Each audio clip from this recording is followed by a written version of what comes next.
That's Mike. News at 9.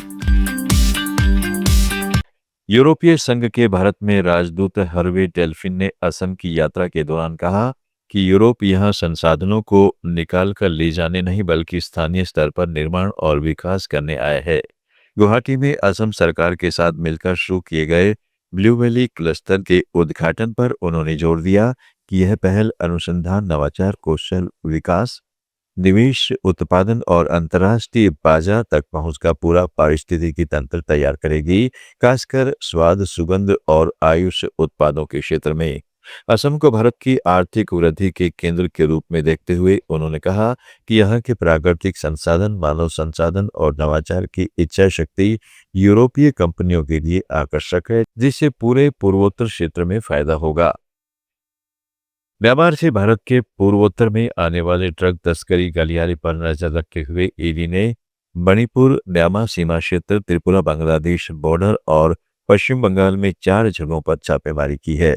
यह कार्रवाई money laundering के मामले में की गई है, जो नारकोटिक्स कंट्रोल ब्यूरो द्वारा अगस्त 2025 में त्रिपुरा में करीब 50 किलो मेथाम्फेटामाइन और हेरोइन की बरामदगी से जुड़ा है। ईडी ने अब तक 142 करोड़ रुपए से अधिक की अवैध कमाई का पता लगाया है, जिसमें म्यांमार से चंपाई और जोखावथर सेक्टर के रास्ते ड्रग्स से लाकर त्रिपुरा पहुंचाने और बैंक खातों व शेल कंपनियों के जरिए पैसे सफेद करने का नेटवर्क शामिल है। यूरोपीय संघ ने रूस के खिलाफ 21वें प्रतिबंध पैकेज का प्रस्ताव पेश किया है, जिसमें भारत, चीन समेत 6 देशों की करीब 50 कंपनियों को निशाने पर लेने की बात कही है। ईयू का आरोप है कि ये कंपनियां रूस की सैन्य और औद्योगिक गतिविधियों को अप्रत्यक्ष रूप से समर्थन दे रही हैं। ईयू की विदेश नीति प्रमुख काजा कल्लास ने कहा है कि नए प्रतिबंधों का मकसद रूस की युद्ध अर्थव्यवस्था को कमजोर करना है। प्रस्ताव में बैंकों, तेल कारोबारियों, हथियार निर्माताओं और क्रिप्टो नेटवर्क पर भी कार्रवाई की सिफारिश की गई है।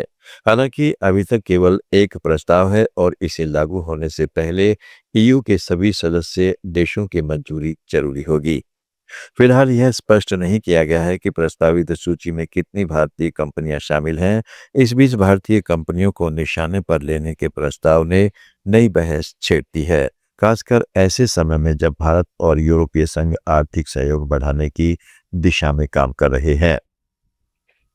भारत और बांग्लादेश के बीच गंगाजल बंटवारे को लेकर अहम बातचीत जारी है। दिसंबर 1996 में हुआ गंगाजल संधि इस साल दिसंबर में समाप्त हो रही है और इसके नवीनीकरण पर दोनों देशों के बीच चर्चा चल रही है। गंगा नदी बांग्लादेश में प्रवेश करने के बाद पद्मा कहलाती है और वहां के कई जिलों की सिंचाई और कृषि के लिए बेहद महत्वपूर्ण है। दोनों देशों की संयुक्त समितियों की बैठक हो चुकी है और तकनीकी स्तर पर बातचीत आगे बढ़ रही है। वहीं तीस्ता नदी के जल बंटवारे का मुद्दा अब भी अटका हुआ है।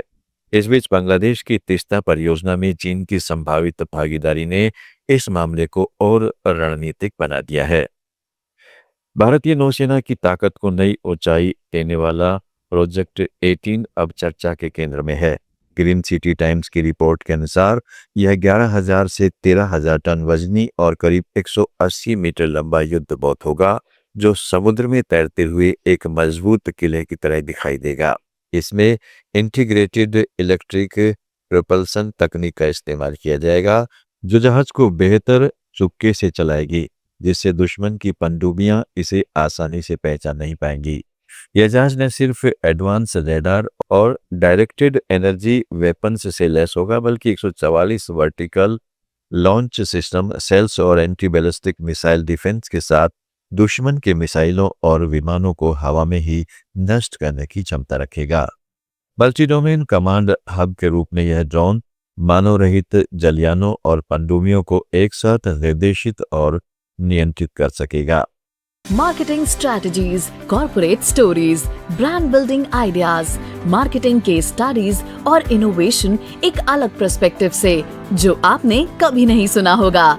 Let's mic more than radio लेकर आ रहे हैं एक ऐसा ही unique show for all marketing aspirants, professionals, startups and entrepreneurs. every Saturday at 11 a.m. The Marketing Show with Dr. Shekhar Trivedi, streaming exclusively on Let's Mic app.